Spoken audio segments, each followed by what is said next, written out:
ગિરનારી. Very good morning. કેમ છો બધા?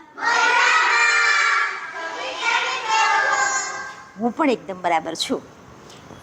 વાહ, કોઈને કંઈ કહેવું છે કે ડાયરેક્ટ વાર્તા ચાલુ કરું? હા બોલ, ચાલ, શું કહેવું છે તારે? આવી જા, ઝડપથી આવી જા. આવો, શું કહેશો? દીદી મને કશું નહીં આવડતું. કેમ?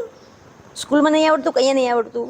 અહીંયા બી નહીં આવડતું ને સ્કૂલમાં બી નહીં આવડતું. તો આવડે જ ને, આ બધાને આવડે, તને કેમ ના આવડે? મહેનત કરવાની. હો, આ બધા જેવા છે ને એવી જ તું છો, એના કરતાં પણ વિશેષ છો. ભગવાને આપણને બનાવ્યા છે ને, તો આપણને અંદર ભગવાન જેવા જ ગુણો હોય, હે ને? એટલે બધું આવડશે, હો ને? ચાલો બેસજો.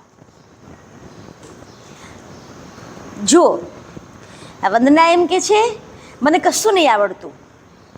આ બધાને આવડે છે એવું એને નથી આવડતું, એવું કે છે. એવું બીજાને કોને કોને થાય છે? કોને થાય છે? અચ્છા, એકને થાય છે. જુઓ, આવું કશું જ નહીં વિચારવાનું.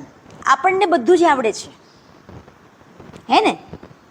આપણને બધું જ આવડે છે. એકવાર એક શિલ્પીકાર મૂર્તિ બનાવવાનું કામ કરતો હોય ને અને એ એક પથ્થર ઉપર ટાંકણું લઈ, હથોડી લઈ અને મૂર્તિ ઘડતો હતો. એમાં એક નવયુવાન આવ્યો અને નવયુવાને પૂછ્યું કે ભાઈ તમે આ શું કરો છો? તો કે હું મૂર્તિ ઘડું છું. તો બોલે મૂર્તિ જેવું તો કંઈ દેખાતું નથી, આ તો ખાલી પથ્થર છે. બોલે ઓલરેડી આ પથ્થરમાં મૂર્તિ છે, તો મને તો દેખાતી નથી. મૂર્તિકાર કહે મને દેખાય છે ને, અંદર છે. તો બોલે કેવી રીતે બહાર આવશે? તો બોલે વધારાનો પથ્થર બહાર કાઢવો પડશે.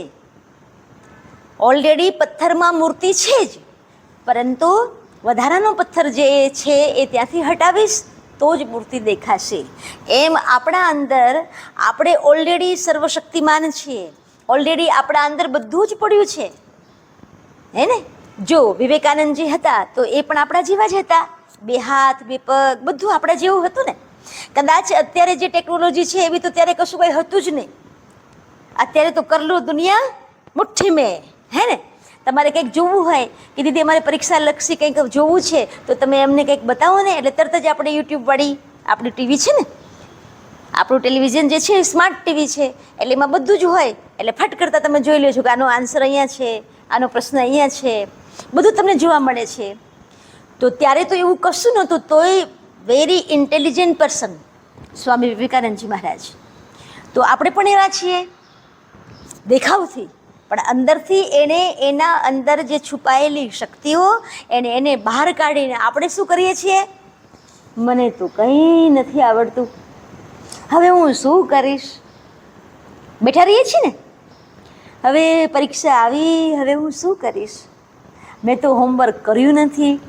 ટીચર જ્યારે મને કહેતા હતા લે હોમવર્ક કરીને આવજે, હું હા પાડતી હતી, પણ મેં તો કોકની નોટ લઈને કોકને બતાવી દીધી હતી, હે ને?